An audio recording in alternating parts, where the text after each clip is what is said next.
Now, you may have noticed that there is no video with today's episode. Once again, I'm still in the process of getting my studio put together. And also, today I was going to air the with video and audio, the interview I had with Provo Mayor John Curtis about him running to replace Jason Chaffetz in the House of Representatives. But my camera guy, he got in a car accident, and there's just been, it's just going to take a little more time. So we're planning on airing that next week, 11 a.m. You can find that on the Facebook page, Alex. It's facebook.com/aspice, SPEIS. That's how you spell spice. Anyways, but today I'm going to talk to you about transgenderism. Whoa, that's a big subject. Over the weekend, I had posted about transgenderism. Now, why would I do that? Well, number one, because I allow myself to make mistakes. If that was a mistake, I suppose it was.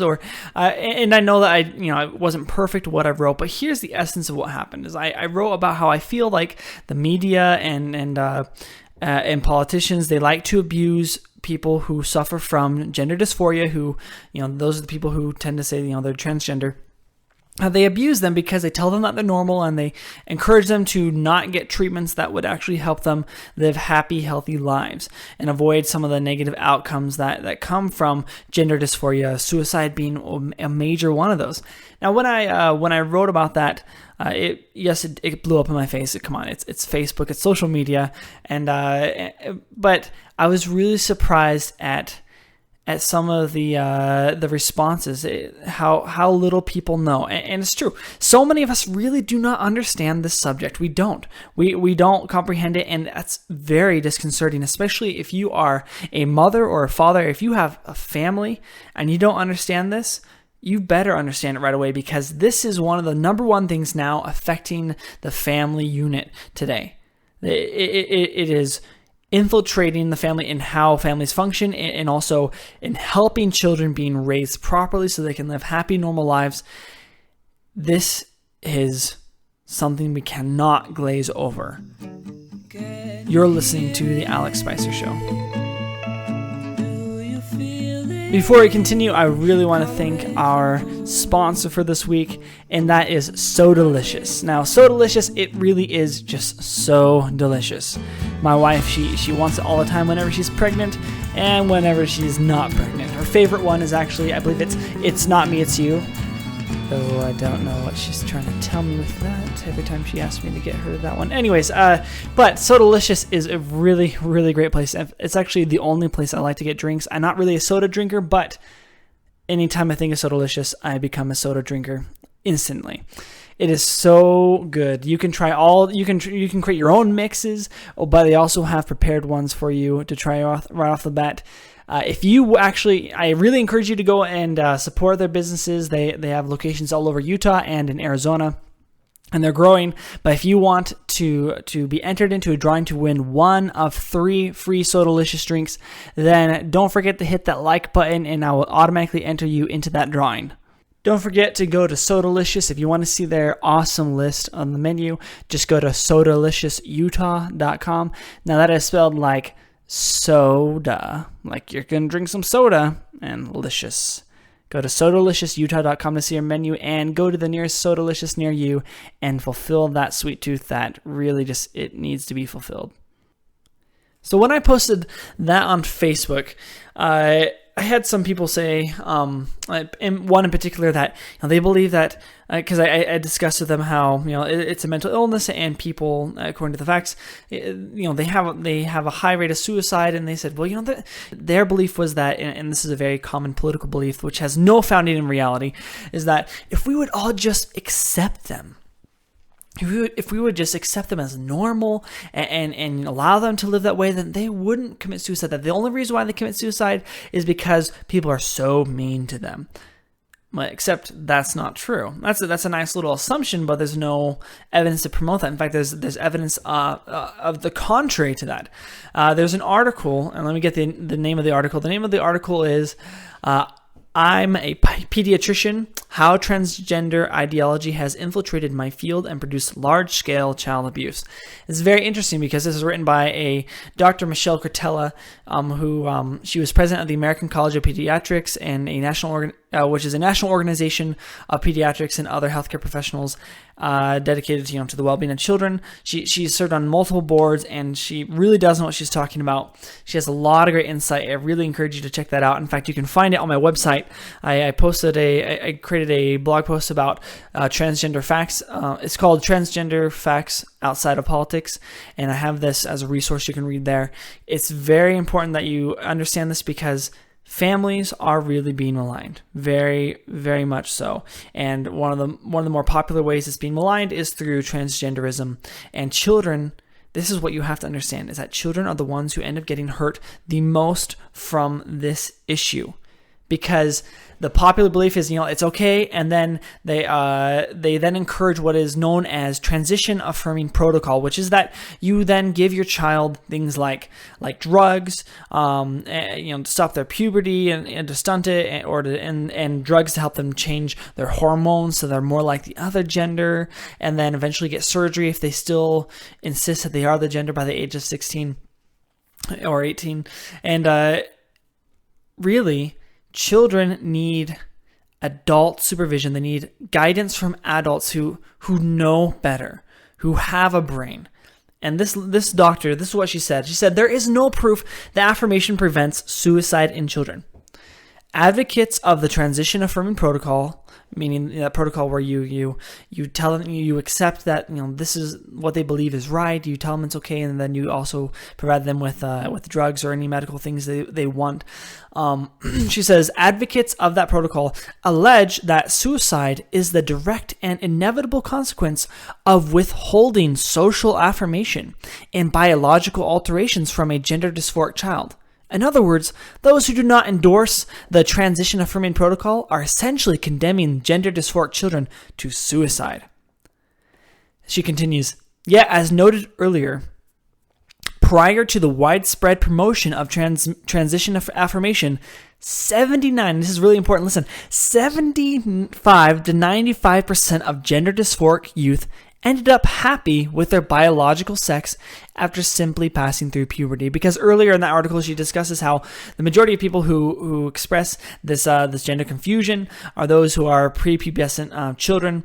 But if you just help them go through that and get through puberty, they then feel normal. And as she says here, they end up happy with their biological sex. They are able to live happy, normal lives. They don't face the depression and the other issues that usually come with it.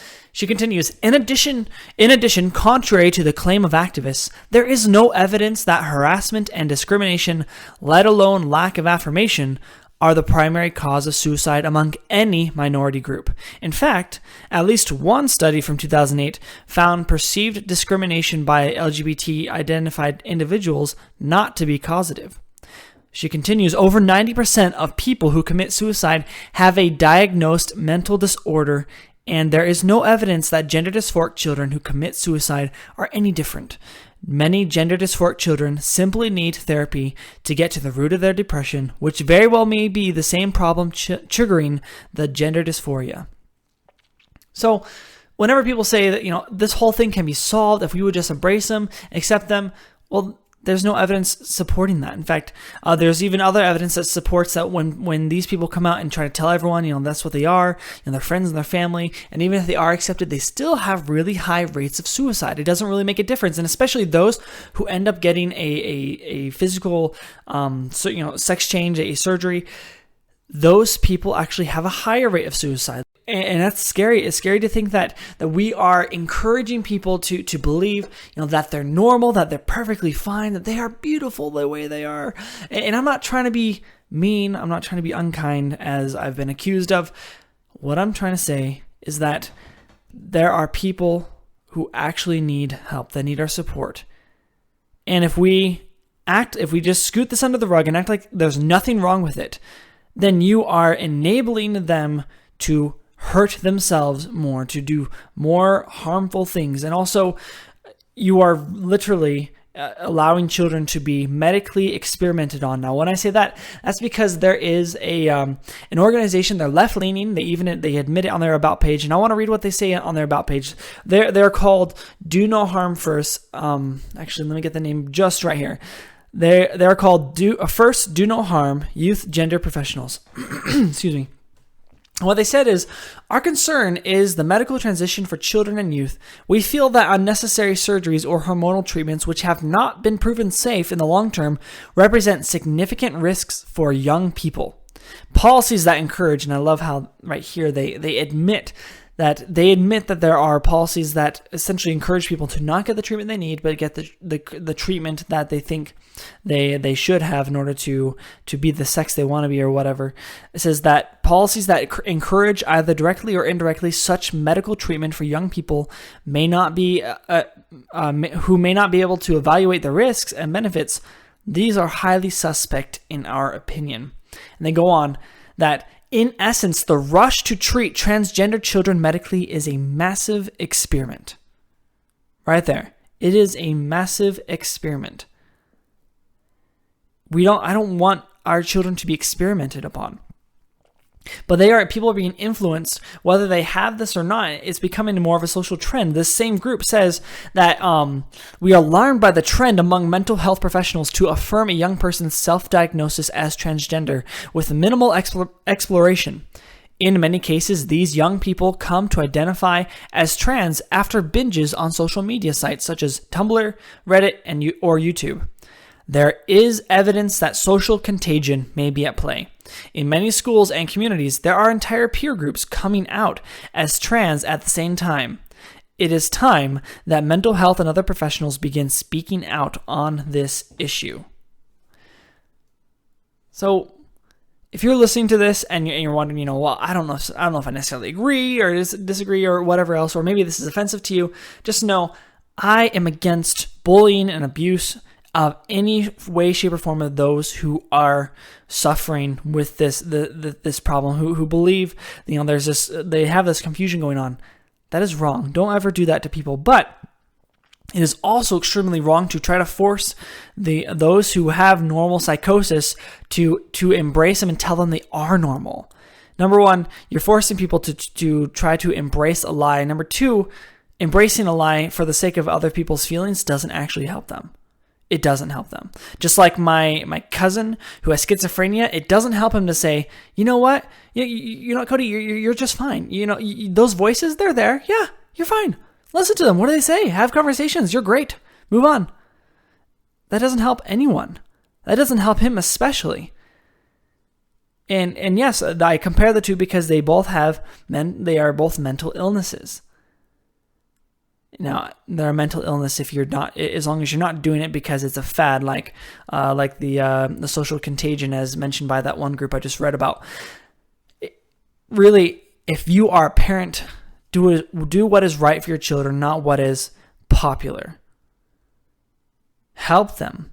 Actually guide them, and ignore the voices of those who don't know, who are literally just using them, especially in a social and political way, to gain more power. I just need us to be clear, because we scoot it under the rug and we ignore it. We think we understand it, and yet we start to adopt these false ideas, these lies. One of those major ones being, if we would just accept them more, they would be fine. And as I just showed to you, that is not true. If we scoot this under the rug, we will then be influenced to make really, really wrong decisions as parents and as a society, as a government. Let us do the right thing. Let us actually love people enough to help them. Morality is the distinction of right and wrong, good and bad. It is not morally right to protect someone on the basis of their feelings when you could actually help them, though it might cost them some hurt feelings. You've been listening to The Alex Spicer Show. If you liked what you heard, hit that like button.